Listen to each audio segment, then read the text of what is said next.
Welcome to Off Code, the show where we ignore the cultural codes and have real and intriguing conversations regarding the Black community and ways we can move forward to human flourishing.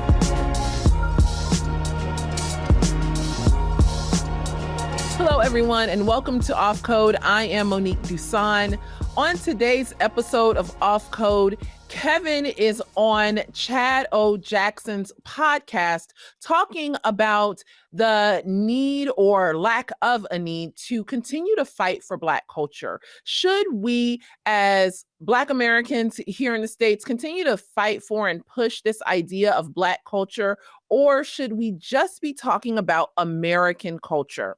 It's going to be a very interesting conversation to see where people land and to see people debate and dialogue back and forth about the idea of Black culture. This is different than defining Black culture like we've talked about the previous 2 weeks. It's going to be a very helpful and insightful conversation. You can find out more information about Chad Jackson by going to his website, HISTOREV. You may remember Chad from being a guest on Off Code a couple of years ago, where we talked about history. We talked about Martin Luther King. Go and check out Chad's work on his website. You can see his MLK project, but you may also remember him as the writer and producer for Uncle Tom 1 and 2. He's doing some good work. Check him out and enjoy this episode. And I think tonight is actually a very important conversation. And it comes off the back of a reel that had recently went viral. But in this particular reel, they were discussing Black culture and what they believe Black culture to be. And the question was whether or not an individual who is Black and subscribes to Black culture should repent of that culture if they're going to join the kind of Christ culture of the church. And I think that that makes for a very interesting conversation. And I think that there's a lot of nuance that is missing from the conversation that came off the back of that reel that people are having. And so one of the questions I want to put to you all before we get into the conversation is, you know, when it comes to critique of what we call Black culture, first of all, what is Black culture? Second of all, once you've established the answer to that question, to the extent that those who are not Black critique the pathology of Black culture, what then should be the response of those Blacks who do not adhere to the culture? Should it be to downplay it and say, well, you know, white people commit crimes too? Or should it be to acknowledge, yes, this is a pathology that is quite troublesome and more people need to call it out? What should be the response? Should it be some kind of synthesis of those two views? Hopefully we can get into that this evening. And I know that my two panelists, Blanchard Robinson, you've seen him regularly on the Cutting Through the Culture podcast that we did for 3 years, and Kevin Briggins, who I've done a number of different lives with and have gone on his show, he and Monique Dusan. And the two of them, from what I understand, have differing opinions on it, but maybe they don't have so different opinions on it. But they too have the two of them have individually reacted to this reel that's in question. Without further ado, let me go ahead and bring up my panelists. We have here Mr. Kevin Briggins and Blanchard Robinson. How are you fellas today? Good, man. How you doing? Good. I'm doing well. How y'all doing? Good, man. Free Blanche. Free Blanche indeed. So this is a conversation. So anyway, I think just to kind of give the chronological order of the way that things have transpired. So, of course, the reel went viral. I believe that Kevin did a reaction to the reel, and then Blanche did a reaction to Kevin's reaction to the reel. And Kevin texted me and said, hey, link me up with Blanche. We need to have a conversation. And so here we are to have the conversation. I just kind of thwarted myself in the middle of the conversation. I believe what Kevin was asking for was just a one-on-one, but I wanted to be nosy and be part of the conversation. So here I am. So anyway, how should we get started here? Do you guys think I should play the actual reel? Yeah, I think so. Yeah, I think it'll help. Yeah. Okay. Let me pull it up. Yep. And for context, this is a clip that they clipped themselves and put out. So it wasn't like someone taking them out of context. This is what they put out to promote their podcast. Got you. And is it called King's Hall Podcast? It is. Or did I get that wrong? Okay. Let's say that somebody was coming into our church and they're black, and would they be eligible for membership in our church? Yes, they of course they would. They'd be eligible for membership in our church. But would they be permitted to participate in, embody, and practice what I would call black culture generally in our church? The answer is absolutely not. Why? Because the characteristics that mark black culture as a generalization, in the same way Paul's talking about Cretans on Crete, they are evil, murderous, violent, bestial people. They steal, they kill, they destroy. They are sinful to the core. They have besetting sins that are like fatherlessness, sexual immorality. They molest children at a high rate. All of any criminal statistic that you could look at, almost pretty much without exception, they excel at them. Black culture. And it's even interesting. I mentioned it before, but like the black guy on TikTok, he was saying, he's like, y'all crazy. Like, you're talking about this person like it's mental health. He said, that ain't no mental health. That's a demon. Yeah. So, I mean, a lot of people are seeing that. Like, this behavior is demonic. To walk up to a white girl. Either, but yeah. And to cut her throat. Because she's white. Because she's white, and be like, yeah, we got that white girl. We got that white girl. And when you think about it, you look at that culture and you say, what are the besetting sins and characteristics of it? And then you say, could somebody come in a lawful church membership embodying that culture? No, they have to self-consciously repudiate that culture. Let's start with Blanche. What are your first reactions upon seeing just that clip alone? I don't know if you've seen the entire episode from which it's lifted, but what are your fresh kind of thoughts upon seeing it? And then let's follow that with Kevin. Yeah, so I think in context, he mentioned repudiating that culture. I don't think he means, in my opinion, I could be wrong, but I don't think he means that the element of black culture that is what we call street culture or hood culture is coming to his church. I think what he's talking about is black culture in general. And we know that black culture in general does not frown upon criminality. Now, when I say that, this is what I mean. I mean that black people culturally, if you look at the cultural icons in the black community, how many of them are seen as criminal figures, i.e. rappers or whatever? It's a lot of them. It's a lot of people in the black community that we look at and we look up to.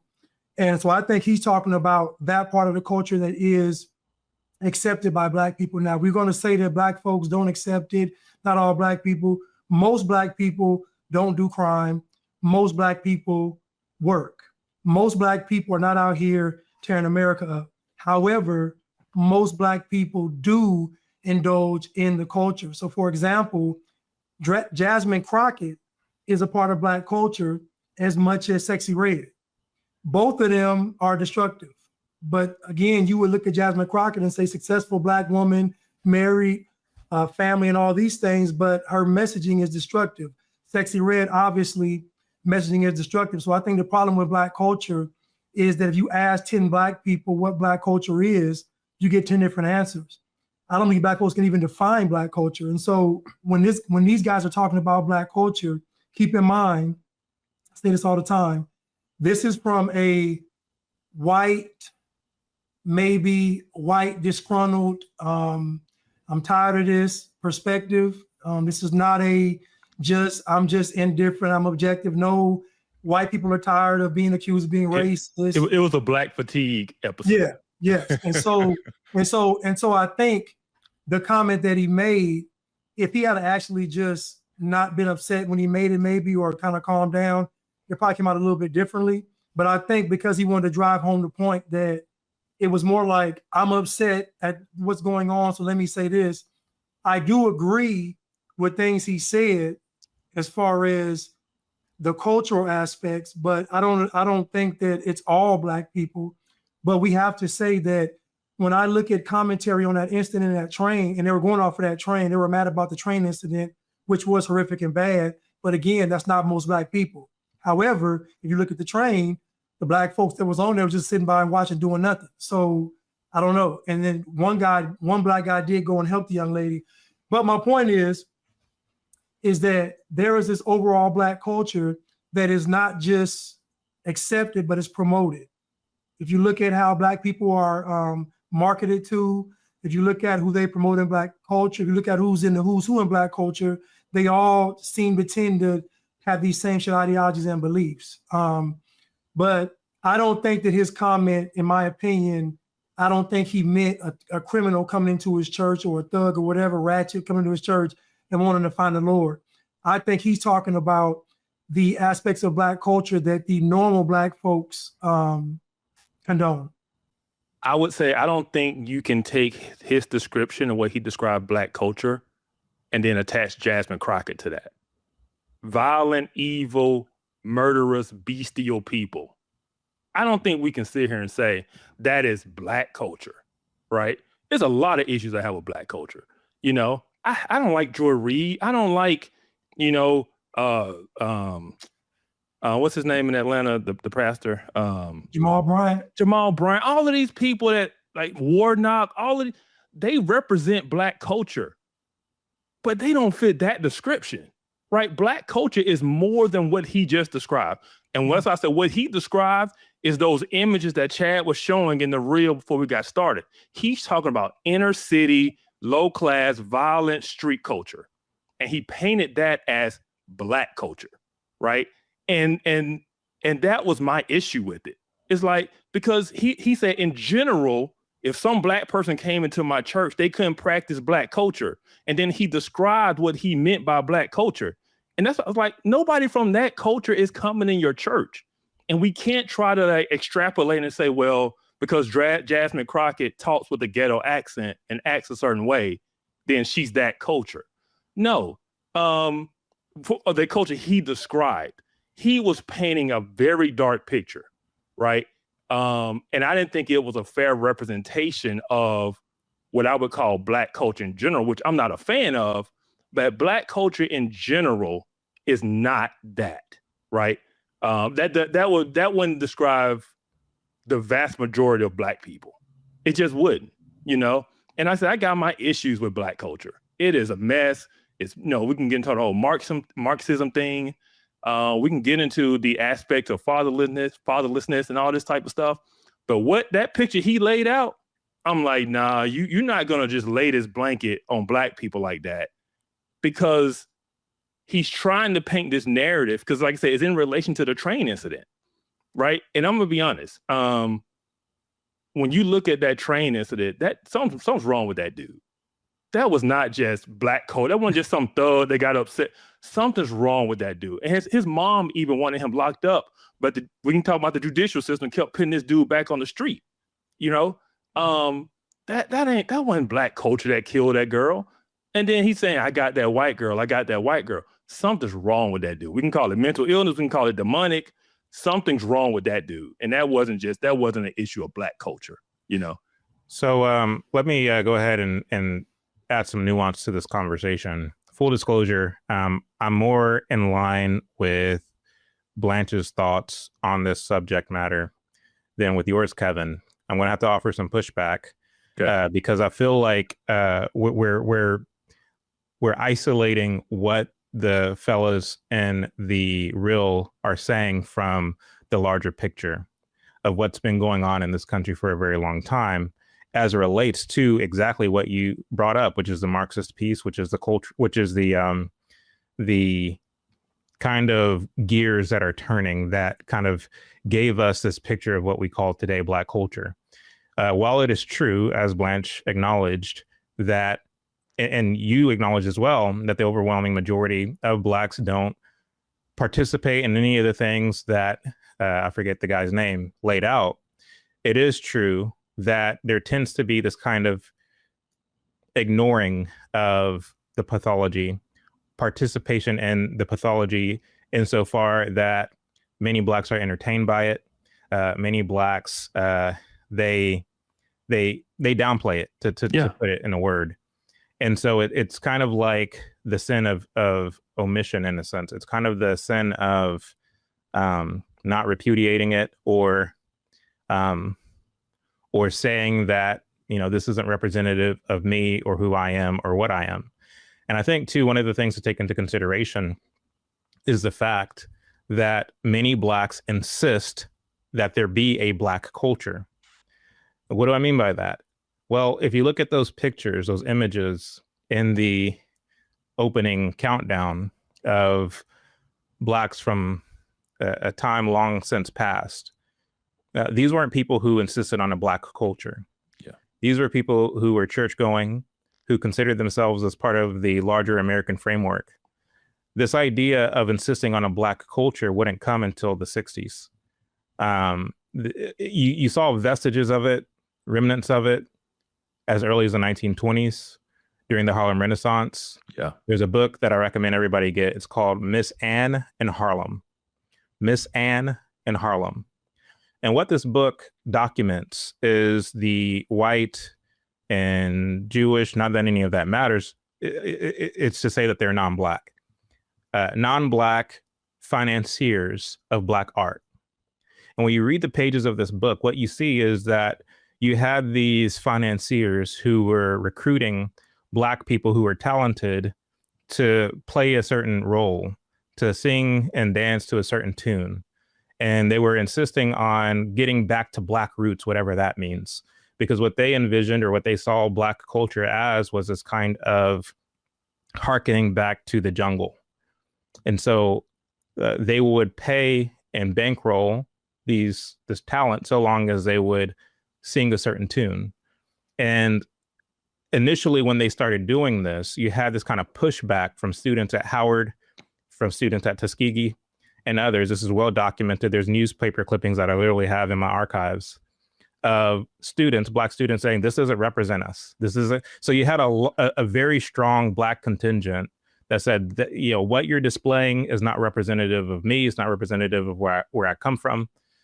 And those voices were just as loud. Of course, they were largely ignored by the mainstream media at the time. But it seems like over the years, those voices will come less and less. It gets to the point to today where no longer is there the proverbial gatekeepers. I mean, you still have gatekeepers, but in the analog age where you had a few channels, a few publications that kind of put forth an image, we no longer live in that time. We now live in the age of social media where the public square is, for all intents and purposes, meritocratic. Not meritocratic based upon the kind of virtue that the word merit connotes or denotes, but rather merit based upon the desired the desires of the plurality of a given group. So what do I mean by that? Well, when you look at the pages that get a lot of traction as far as Blacks are concerned, they are your Joe Buddens, your D.L. Hughley's, your Roland Martins, and others who do go out of their way to downplay the pathology in Black culture, right? Yeah. And so, yes, you have your criminal element, but then you have your Roland Martins and D.L. Hughley types who are caping for this pathology instead of calling upon Blacks to get their stuff together, right? Yeah. So to go back to the point that I was making earlier, what you see in the 60s and the 70s is this insisting upon a subculture, right? You have the Black intellectuals over the course of the 20th century who are insisting that we not be called Americans, but we be called something else. We want to be called this, and now we want to be called that, and now we want to be called Afro-Americans, and now we want to be called African-Americans, trying anything and everything but being recognized as Americans. And so they insist on a subculture. And so what my point is that you can, on the one hand, insist on a subculture, say that we are not part of the larger American family. We are sub to the larger American family. We are a minority and we insist on being a minority. You can't, on the one hand, insist on minority protected status and at the same time not undergo the kind of scrutiny that comes along with being a subculture. What do I mean by that? Well, when looking at this reel that we just played, and I know it seems like I'm all over the place, but I'm making a point. When looking at that reel that was played, one might be inclined to say, well, it's interesting that these two white men are hyper focusing on Black criminality and talking about bestiality and violence and all the things, when the reality is that white people engage in those things too, right? So you have one contingent that will say that. And then a pushback to that pushback would be somebody who says, well, it might be true that whites engage in criminality, but blacks engage in criminality to a larger degree per capita, even though they are a minority in this country.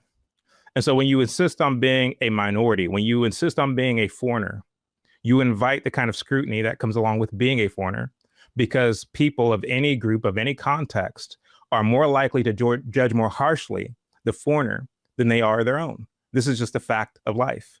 And so kind of, intermix in this kind of pathology that is Black culture, which the society has insisted upon, that Blacks have insisted upon, is this idea of we want to be sub, but at the same time, we don't want to be scrutinized and judged more harshly than the larger society. And so you can't take what the guys are saying as an isolated event, because this is kind of par for the course when you have a group of people who insist on being a sub as opposed to being a part of the larger American ethos. So what would be your response to that? I would say I agree with that. And even in my response video, I kind of made that point of, and that's one of the reasons my video was like, I wasn't upset about it. I understood how they got to that understanding. And I talked about how Blacks have refused to talk about these things in a public manner for the fear of, the whole thing of staying on code, the whole thing of, you don't put family business in the street. And so we have allowed this understanding to be, or this representation, this is what Black culture is, because the silence of the Black community as a whole. I 100% agree how they got that understanding. Like I said, my critique was just that the understanding they have is a very incomplete understanding of what Black culture is, right? And to label basically Black people with those labels, as Paul is talking about the credence and saying, well, this is Black people, I just felt that was inaccurate, and it needed to be addressed, because I sent you guys that graphic that I had created that kind of represented what I saw Black culture is. And I used Delano's 5 Ps of the preachers, the professors, the pundits, the performers, and I always forget the last one, but you have these different groups that really influence Black culture, and when you look at all of those various groups, they don't fit that description that they laid out. We know that pathology exists, right? We understand 13% of the population, 50% of homicides. We know Memphis, Birmingham, Detroit, Baltimore. We know these places that are really bad and all these murders are committed. But as I told them when we were talking on X, there's a difference in committing 50% of the murders and 50% of Black people committing murder. You know what I'm saying? There's a big difference in that. And so, yeah, we know there's a pathology of issues within Black culture, within the Black community, but it is a minority sect of what he described. Well, let me ask you this, Kevin. So I think that to the extent that reels like that come out from white men, the spotlight is then put on people like yourself and like Blanche. What will be the response, right? Yeah. And I think that we have a duty to handle that spotlight with care. I agree. And so with that being said, we have to be very calculated and measured in how we respond. Because and it's a weird position to be in, because you can possibly run afoul of doing what many Black Americans tend to do, which is to downplay the pathology. Because, I mean, if your point is that there needs to be more calling out of the pathology, what I see, like for me, how I handle situations like that, and I've done it before. Like, I mean, Killer Mike, he went on Club Shay Shay and he said something about me.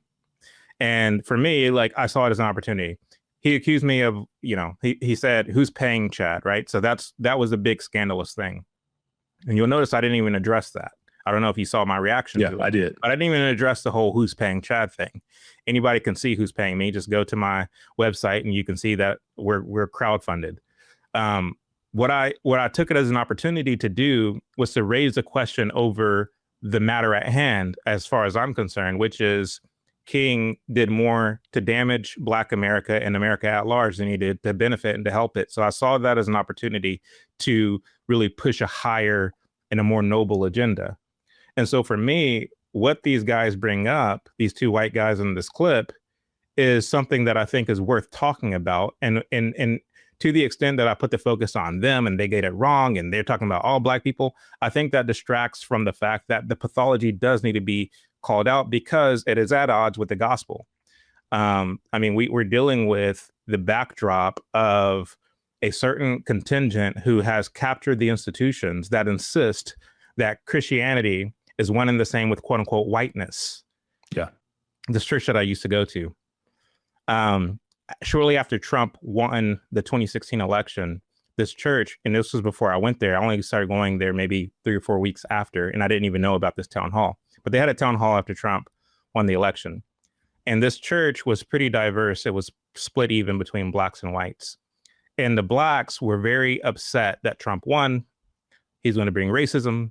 He's going to encourage people to be racists. And the whites didn't feel the same way. Yeah. But they just kept quiet throughout the entire town hall.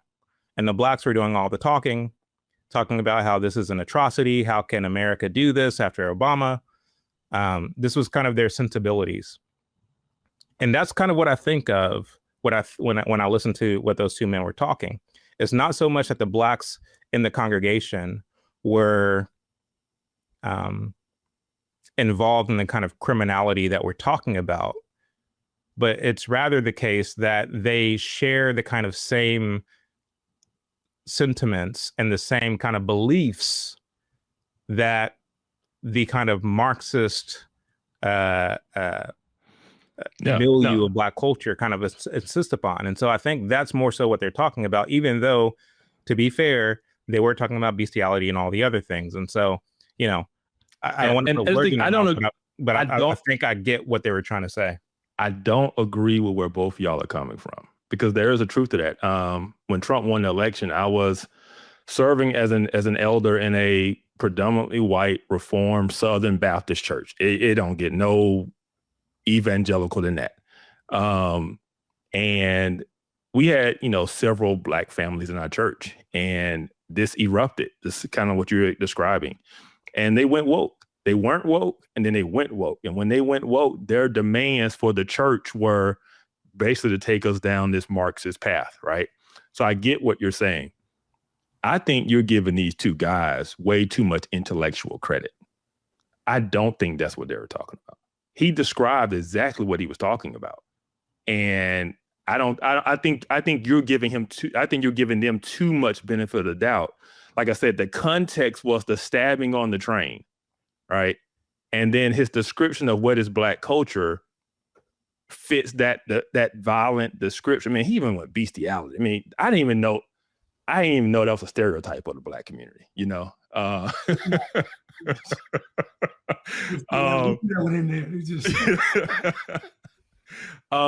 so I see your concerns. I know where y'all coming from, and I'm in alignment with y'all. I agree with everything about Black culture, how we got here, started in the 60s, the infiltration, Manning Johnson in the 1930s. I understand what took Black culture down from what Black culture used to be. I understand how we got here, and I understand what the problems are. And if he had described Black culture in that manner, I would have been like, absolutely. Well, the thing is, when it comes to Marxism, because we are living in a world where Marxist ideology dictates conversations. Mm-hmm. It controls the Overton window, and there are ramifications for that kind of Marxist framework. The Marxist framework is to perpetually generate friction and turmoil. That's what the Marxist framework aims to do. And it aims to capitalize on the fallout of that friction and turmoil. And so to the extent that Marxists agitate in the public square, it's going to cause reactions. And that's what they're looking for. They're looking for reactionaryism. And that reactionaryism will oftentimes be uninformed. And people will begin to develop prejudices and beliefs that are at odds with reality. because they're coming from a place of reactionaryism more so than understanding the Marxist playbook and how it works. Yeah. And so when I listen to him saying, well, you know, Black culture is about crime and bestiality and all these things, I get what he's trying to say, but the way that it's coming off is, to your point, oh, you're trying to lump all Black people into this, into being this way. Again, that's the kind of friction and turmoil that Marxism seeks to produce. Whereas somebody who is, like, the Bible calls us to be wise, you know, as serpents, gentle as doves. And perhaps they're not being wise as serpents and gentle as doves, and the way that they frame the points that they are trying to make. Because if they were, then they would understand, okay, this is the Marxist playbook, and it wants to seek to further exacerbate the kind of race tension that has been created by cultural Marxism. And rather than being the remnant, rather than being the people of God and saying, look, you know, this thing that we all know of, when we say Black culture, and sure, we can get into the technicalities of the semantics of what Black culture is or isn't.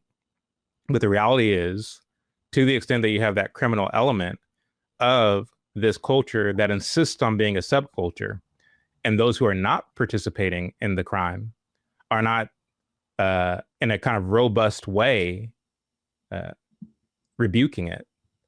We don't want this. We don't want people coming into our congregation and being part of our body who are not willing to repudiate and to, in a sense, rebuke this culture. Because in fact, we as Christians, we're called to be a people who are set apart. Once we weren't a people, and now we are a people. And so, you know, when we're born again, when we put our faith in Christ and we take up our cross and follow him, we die not only to ourselves, but we die to our upbringing in a real sense. We die to the teachings that have been instilled in us from the cradle. And we choose this day to follow Christ and to cling to his words, cling to his teachings. I mean, Christ said, like, if you don't hate your mother, your sister, your family, you're not worthy of being my disciple. What is he saying? That I am to take precedence over everything and everyone in your life. And so a lot of us, we try to have it both ways. And this doesn't only pertain to Black culture. This pertains to a whole bevy of things where we want to keep the world and want to keep Christ too. Black culture is a concoction that has planted its stake in this world. It just is. It doesn't matter if you're criminal or not. Like, Black culture is worldly. It just is. And so, like, you're still going to like certain foods. You're still going to listen to certain music and all the things.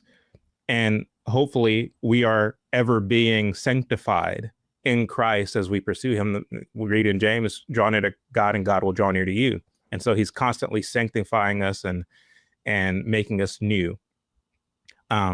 But again, we still have to establish, what is Black culture? Is it something that's just this kind of, neutral thing that is made up of cuisine and music and, a certain like for certain things? Or is it a political statement? In many cases, we find that it is, in fact, a political statement.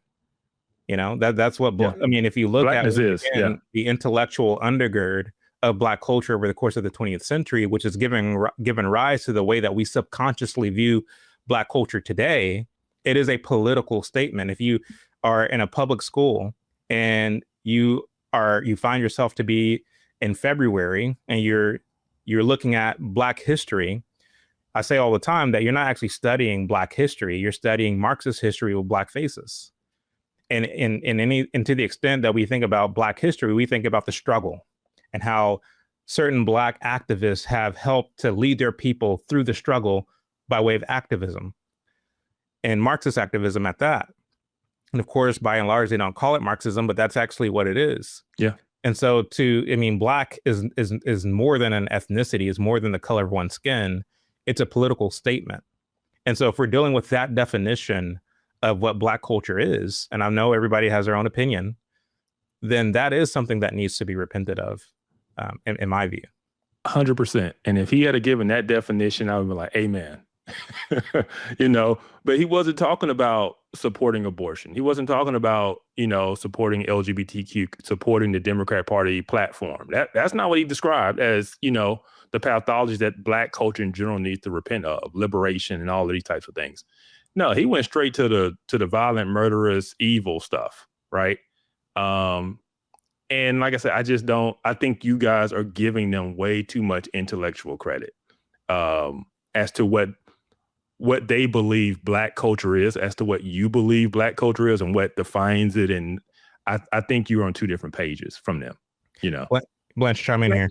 Yeah. So I think that now I don't think his intent, the pastor's intent, was to welcome Black members to his church. I don't think he wanted to exclude them, but he wasn't trying to welcome them. I think that he was making a statement. And he was saying that at this church, we are not going to subscribe to Black culture. So if you come to this church, just know no Black culture here. But I believe he's making more of a statement than he is inviting people to his church. Now, with that being said, I think that Black culture itself, if you think about Black culture, if we take Black culture and we say we're going to put every Black person on an island, and you have Black culture, you say we're going to take 42 million Black people and put them on the island and they have Black culture. Do you honestly believe that that island with all those Black people with Black culture that is going to function and is going to thrive? Now, I'm going to hold on to that question. Now, when my grandparents were from the early 1900s, my grandparents, they were probably the epitome of what you call the American family, but that wasn't Black culture.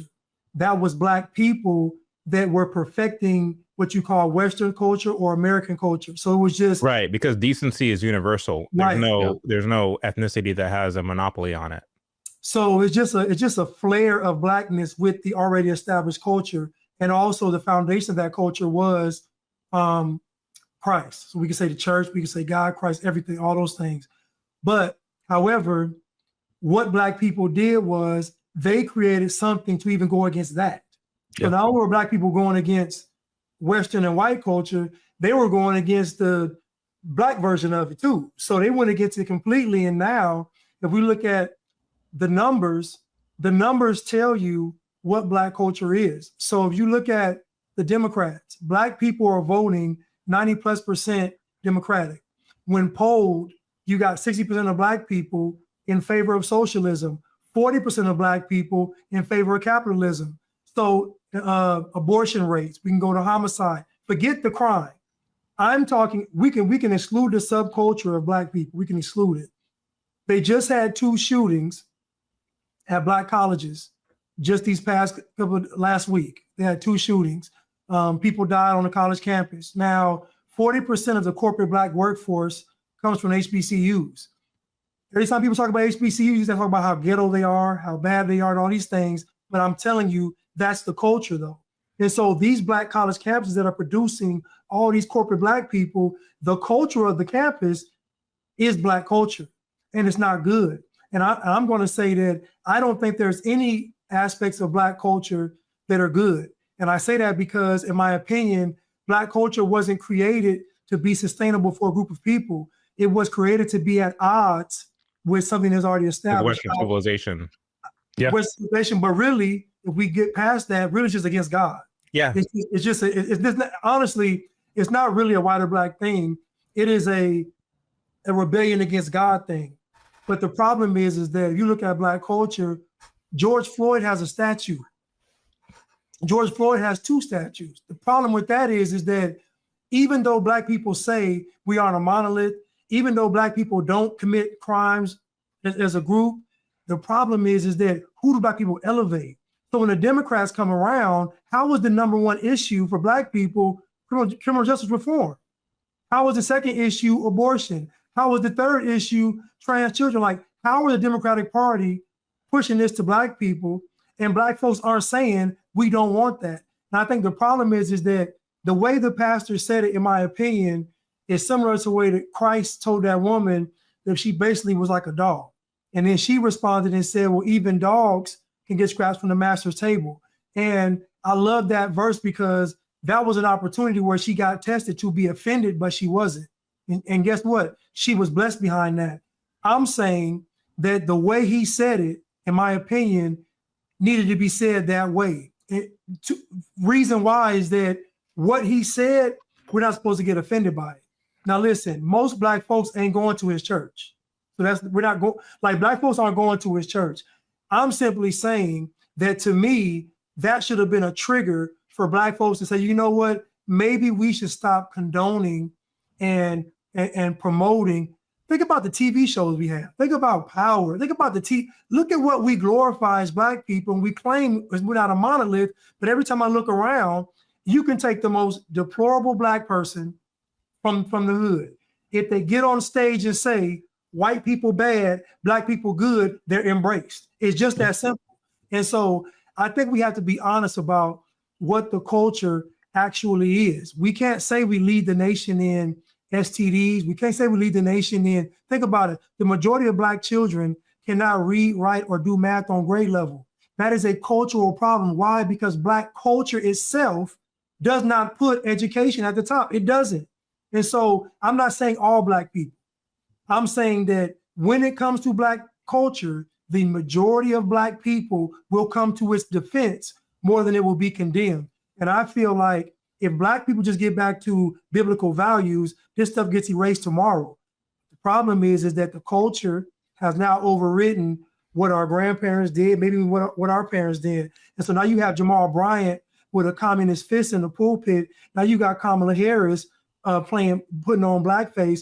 Now you have all these Black people, celebrities, even intellectuals. Just think about for a second, who do Black people elevate?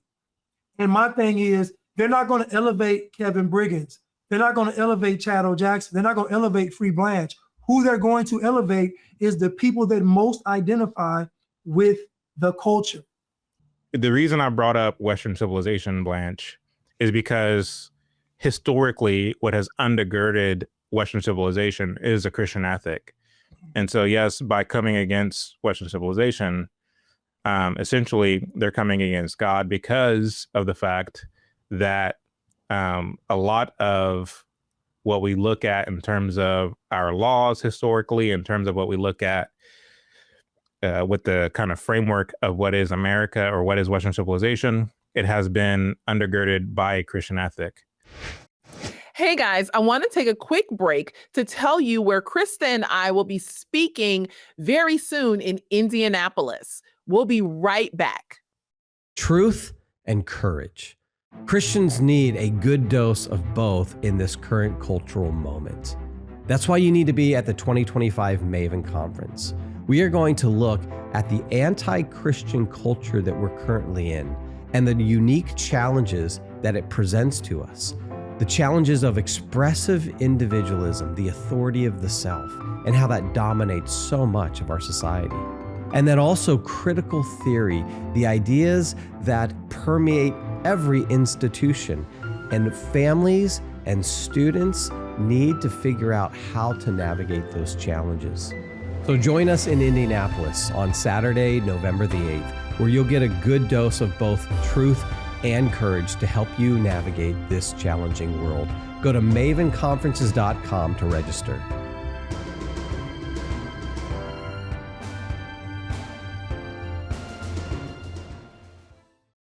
If you're in the area, we would love to see you at the upcoming Maven Conference in Indianapolis. Go to mavenconferences.com for more information. Okay, now back to Kevin and the boys. When you look at someone like Jesse Jackson, Kevin, Jesse Jackson, as far as I know, is not a violent criminal. He's not somebody who, as far as I know, is involved in bestiality and all the things that the two men were talking about. But what's interesting is that, you know, Jesse Jackson in the 1980s led a protest of around 500 people at the Stanford University campus, and they were chanting the following: "Hey, hey, ho, ho, Western Civ has got to go." And this was around the same time that he would run for president. And when Oh, it was that simple? Mhm. That's a bad chant. That's a bad, hey, ho, Ho, ho, ho. Western Civ has got to go, right? bad chant. And this is the same man who helped popularize African American as an identifier as it pertains to Black Americans. And so has that identifier caught on that Blacks refer to themselves as African Americans today. African American is a option on an application when one is seeking a job or seeking for college admission or whatever the case may be. It's something that is now established in not only American vernacular, but also in legal documents, African American.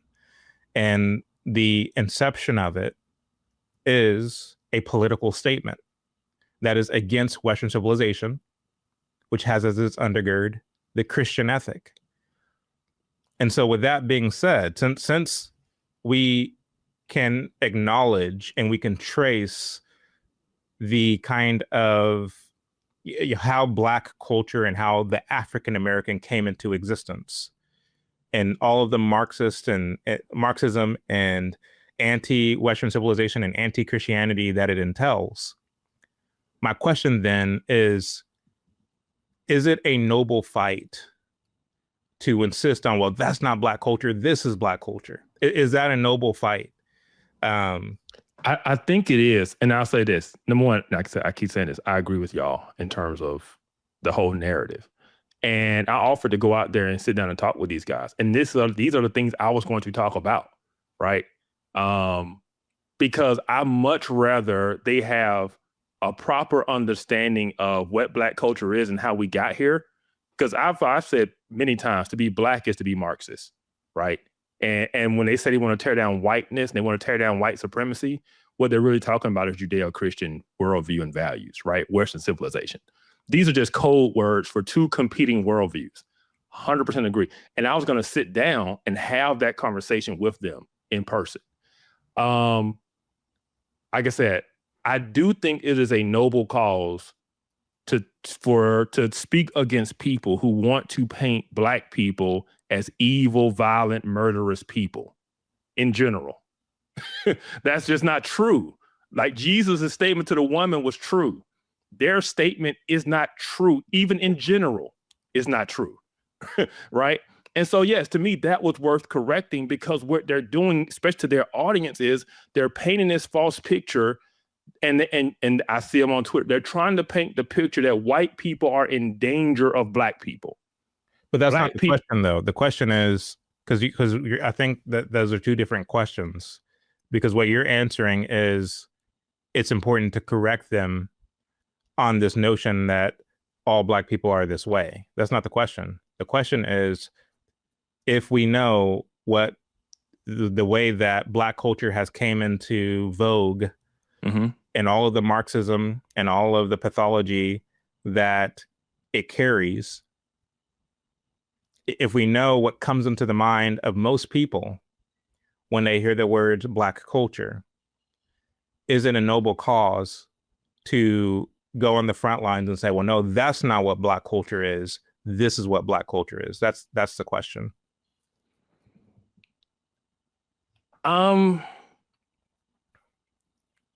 Because you're taking something, not you, the proverbial you is taking something that has been meticulously concocted and fabricated for a century. And you're coming along and saying, no, that's not what it is. This is what it is. And so what's not being questioned and what should be questioned is the fact that from the very inception, there's this insistence on a subculture. And so for me, wouldn't the more noble cause be to say that I'm just as American as the next man, irrespective of ethnicity? Shouldn't that be the more noble cause? And it is, but it does exist, though, right? Shouldn't there be a more nobler cause than that, as far as Christians, irrespective of race, and saying, regardless of what this culture is or that culture is, I'm part of Christ's kingdom, which I know that you do on a regular basis, Kevin. Yeah. But that to me seems to be more of a nobler cause. And secondarily to that, a nobler cause would be to say, you know, regardless of what they concocted in a Hollywood basement, I'm not an African American, I'm an American. And so, you know, I'm not going to fight to say, no, I want to take back, or I want to take control of this subculture, and say that what they're saying this subculture is not the reality. What I'm saying, you know, what this subculture is, that's what we should go off of. Does that question make sense? Yeah, it does. And I'll say this, I sent you guys the graphic that I created, but I didn't send you the text that I wrote with it. And one of the things if you notice on that graphic, there is no representation of us on that graphic. There is no Booker T. Washington. There is no Black conservatism, because that's not Black culture, right? Because I was trying to give a picture of what it is they're seeing, right? I wasn't trying to claim it. I wasn't trying to own it. I wasn't trying to reform it or shape it. I just wanted to give them a picture of this is what you're seeing and why you're seeing it, right? That was my whole goal. I have no ambition to reclaim or reform what the identity of Black culture is, because I just don't think that. Yeah, my identity is in Christ. You know, I don't care. My goal was to help them have a better understanding of what it is they're seeing. So when they talk about these things, they don't paint this very ignorant picture, in my view, in my understanding, of what Black people are. Because he says in general, and in general, that's not what Black people are, right? There are over 40 million of us in the United States. If we were murderous, evil, violent, bestial people, you would know it. It would be a lot worse than what it looks like on the news. But you have a bunch of guys who sit in Ogden, Utah, whitest place on earth, and they're giving this thing about what Black culture is, and if a Black person walking to they have no clue what they're talking about. That was my whole point. You have no clue what you're talking about, and you're painting a very dangerous picture for your audience. Because like I said, the context is the girl getting killed on the train by the Black guy, the white girl. And they're trying to paint this picture that white people in general are in danger of Black people, right? And that is what I'm trying to combat, because it's no different than what Black people was talking about with the BLM and the police shootings. Black people are in danger. We're in danger of white people. We're not safe. They're doing the same playbook. Yeah, everybody wants a boogeyman. Yeah, exactly. And I'm just like, no. And like I said, I reached out to Virgil. Virgil and I offered to go out there and sit down with these guys and kind of have this conversation. But they never responded. And so, they saw the message, but they didn't respond to it. And so, yeah, that's where I'm coming from. That's what my heart is. Because like I said, man, I agree with y'all. That's why when Blanche made the video, I was like, Blanche, what you doing, man? It's friendly fire. I'm getting shot. I was like, okay, you're not seeing where I'm coming from, what I'm trying to do, and how I'm seeing this. Now, these dudes are doing the same thing that BLM and all them was doing, man. They're taking these high profile incidents, right? And they're using these to try to paint a picture. And it's just not an accurate picture. It wasn't an accurate picture that Black people were getting gunned down by the police. It's not an accurate picture that white people are getting murdered by Black people. Like, because they're doing the Carmelo Anthony thing. They're doing the Ukrainian girl on the train. Yeah. They're doing, they're trying to take these high profile incidents. They're trying to paint a picture.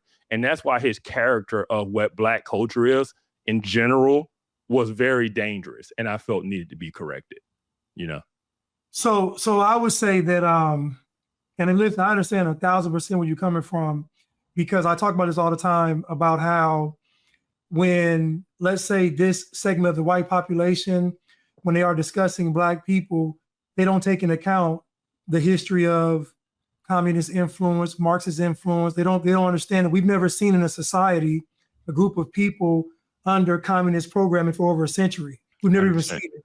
Yeah. And so that needs to be studied. It needs to be talked about. It's a very nuanced conversation. And I talk about how white people are looking at this situation. It's a very look at it from results based on how this thing started. And so I don't think the intent of what he was saying was to bring Black people to his church or to say that his church is a virtuous church. I think he was making a statement as how can I say this and then hide behind the Bible, hide behind Jesus, hide behind the church? It's kind of like I can throw the rock and hide my hands. It's interesting that you see this all the time. Anytime somebody's being interviewed or anytime somebody's on a podcast, they always have to premise everything they say was as a black man. Yeah. I remember there was this panel. They were interviewing a bunch of men of different backgrounds and different ethnicities. And there was this black man on the panel. His name was Tahoe. And they were debating over what is real masculinity. And the whole premise of the entire panel was that, we live in a new age where the idea of what masculinity is constantly shifting and changing. And you have these men who are trying to figure out, well, what is masculinity in the modern age? One of the people on the panel was Christian Walker, the homosexual son of Herschel Walker. So there's this black man on the panel. His name is Tahoe. And the very first thing that comes out of his mouth is as a black man, right? Mm-hmm. So he's going to tell you what masculinity is as a black man, right? Yeah. And so again, not somebody involved in criminality and all the things, but there's this idea of what we are supposed to be as black people. And of course, he's not seeing masculinity the conventional and traditional way that masculinity is defined by the Bible. He sees it differently as a black man. So that's part of the kind of black framework, is seeing things differently than as the Bible paints it, first and foremost, but then as Western civilization, which is once again undergirded by the Bible, sees it. And so for me, it's like, when you ask the question, well, what is white culture, right? That's a very interesting question that I think is worth like hanging out and camping out on, because, what the question suggests is like, why is all this scrutiny focused on black culture when we're not, doing the same thing with the subparts of what could possibly be called white culture in terms of its criminality and things of that nature? I believe that you mentioned both in your independent reaction to the clip as well as the panel reaction that you were on prior to this show, that, when you look at J.D. Vance's Hillbilly Elegy, what you see in terms of all the crime and all the pathology therein, these are white people doing these things. And so the notion is that, like, white people aren't that great because they're doing a lot of the same things that the criminal element of blacks are doing. That's kind of what's being insinuated there. But to Blanche's point, there is no such thing as white culture, but there is such a thing as Western culture, which is made predominantly of white people. And as such, there is a clear kind of line as to what is at odds with Western culture and what is in agreement with Western culture. And again, I have to keep reiterating this point. When it comes to blacks, I mean, if you are, like, historically speaking, if there never was this kind of social justice movement which insisted upon making the Negro a subculture in America, then we wouldn't be having this conversation today, because if we're part of the larger American framework, the criminal element would just be the criminal element, irrespective of ethnicity. Yeah. But because there's this insisting on, no, we are a people set apart from the larger American family, again, this is tribalism to and through, to the extent that you have your larger dominant society, and then you have the foreigner. Be they a foreigner because they came over seas and hills to get here, or be they a foreigner because they insist on being a foreigner, being an outsider, being a sub, being a hyphenated group, no matter the fact that they've been here for generations, such as we see with many blacks today. Yeah. To the extent that you insist on being a foreigner, you kind of invite that scrutiny. You establish that there is such a thing as a quote unquote black culture, a subculture. And to the extent that you do that, the larger dominant society is always going to judge you more harshly and more, with more scrutiny than they do the dominant society. This is just, again, this isn't unique to America. This is any country, be it black, brown, white, or yellow. Yeah. So, and I'll say this: my reason for pointing at like Hillbilly Elegy wasn't to be like, hey, white people do it too. it was the point that even within white culture isn't just one thing. There are various different elements of white culture. And if I took something like Hillbilly Elegy and highlighted it and said, this is white culture, I would be wrong, right? To me, if you take street culture, gang culture, and lift it up and say, this is black culture, to me, you're doing the same thing, right? It's not to say the pathology doesn't exist. It's not to downplay. It's just say that's not an accurate representation of what the broader culture is, right? And so that was the only point I was trying to make with that. And this is what I'll say too. When it comes to, and this is one of the things that I'm kind of passionate about, and one of the reasons, Chad, I think your work is so important, and even yours, Blanche, on cutting through the culture and things you do on your channel. We can agree that the racial grift is over. Like the Jesse Jackson, the whole, white guilt, and the reason the black community is where it is because of Jim Crow and slave. Like, man, nobody's buying that anymore.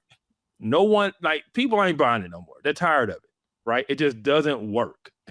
And so the only thing black people have known is the reason we're so messed up is because of systemic racism and oppression of the past, right? It's just this constant excuse. Well, if no one is buying that excuse anymore, how do we help people understand why the black community is what it is?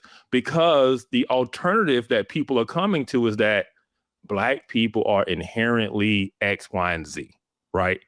And so what I'm trying to do, and Chad, I think what your work is so important at doing is explaining to people why the black community is the way it is and how it got the way it is. And it wasn't always this way, right? We have to give people an understanding for what they're seeing. When they see 13% and 50% of the murders, when they see, images on the news, when they see Memphis, when they're seeing all of this stuff, how do we help them make sense of it, right? And I believe that the narrative that you tell, Chad, of Marxist infiltration, the black community giving into it, black liberation theology transforming the church, the civil rights movement turning the church into an activist movement versus, the things they should have been focused on, which is righteousness and holiness, evangelism, discipleship, the things God has called them to. And, you got the sexual revolution, you got second wave feminism. You have all of these things impacting the black community in the 50s and the 60s, right? And we see this steep decline. We talked the Moynihan report, right? 25% of black kids were born out of wedlock in 1965, and it was a crisis. By 1985, we're near 75%. What happened between 65 and 85, right? So helping people understand this narrative and this story and saying, man, the black community has been hoodwinked, right? We have left God. We have adopted this Marxist liberation ideology, even when we don't know it. All the black leaders we're told to watch and listen to, W.E.B. Du Bois, Dr. King, Langston Hughes, all of these people who were, all of these people who were told to just embark on this identity of blackness is all struggle and oppression. And it has molded the black community, it's molded the black mind to where you got the Roland Martins and all of these people are caught up in this mindset that is largely a Marxist mindset of oppressor and oppressed. And black people, to be black is to be oppressed, right? And so if you don't see yourself as oppressed, if you don't believe black people are oppressed, then you're not black. If you don't have a struggle, then you're not black. We will make sure we always have a struggle because that is what it means to be black.